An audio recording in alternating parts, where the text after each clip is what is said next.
தந்தை மகன் தூய ஆவியாரின் பெயராலே ஆமென். இயேசு கிறிஸ்துவின் அன்புமிக்க சகோதர சகோதரிகளை உங்கள் அனைவருக்கும் கிறிஸ்து இயேசுவின் அன்புகளது வணக்கத்தை தெரிவித்துக் கொள்கிறேன்.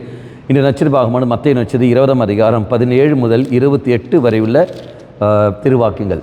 குறிப்பாக 17வது வாக்கியம், இயேசு எருசலேம் நோக்கி செல்லும் வழியில் 12 சீடரையும் தனியே அழைத்து, இப்பொழுது நாம் எருசலேமுக்கு செல்கிறோம். மானிட மகன் தலைமை குருக்களிடமும் மறைநூல் அறிஞர்களிடமும் ஒப்புவிக்கப்படுவார். அவர்கள் அவருக்கு மரண தண்டனை விதிப்பார்கள்.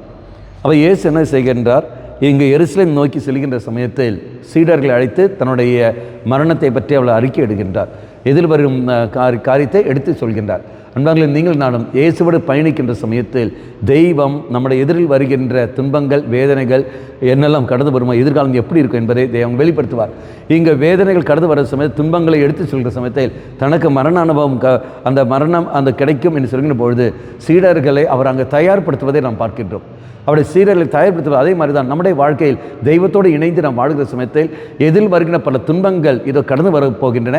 அந்த துன்பத்தை நீ எப்படி எதிர்கொள்ள வேண்டும், என்ன ஒரு தயாரிப்போடு நீ இருக்க வேண்டும், அந்த துன்பங்களை கண்டு துவண்டு விடாமல், பயந்து போகாமல், இன்னும் எப்படி உறுதியோடு நிற்க வேண்டும் என்பதெல்லாம் தெய்வம் நமக்கு எடுத்து சொல்லுவார். அப்போ அதை எடுத்து சொல்ல வேண்டால், புரிந்து கொள்ள வேண்டும் என்றால், நான் தெய்வத்தோடு இணைந்தால் மட்டும்தான் முடியும். அது இல்லை என்றால் துன்பம் வந்த உடனே ஐயோ என் வாழ்க்கையில் துன்பம் வந்து விட்டது என்று சொல்லி இவரை விட்டு நாம் ஓடி போகின்றோம்.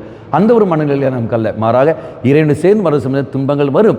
அந்த துன்பங்களை இப்படி எதிர்கொள்ள வேண்டும் என்பதை தெய்வம் நமக்கு அங்கே வெளிப்படுத்துவார். ஆக இறை சன்னதியில் என்றும் இணைந்து இருப்போம். இணைந்திருந்து கொண்டு ஆண்டவரே எவ்வாறு நான் எதிர்கொள்ள வேண்டும், எவ்வாறு நான் செயல்பட வேண்டும் என்பதை எங்களுக்கு வெளிப்படுத்தி தாருன்னு சொல்லிக்கொண்டு இறைசில் மன்றாடுவோம். அம்மா மாதாவே, தெய்வ மாதாவே, எங்கள் மாதாவே, என் அன்னையே, விசேஷமாக எங்களுக்காக பரிந்து பேசும். தந்தை மகன் தூய ஆவியாரின் பெயராலே ஆமென்.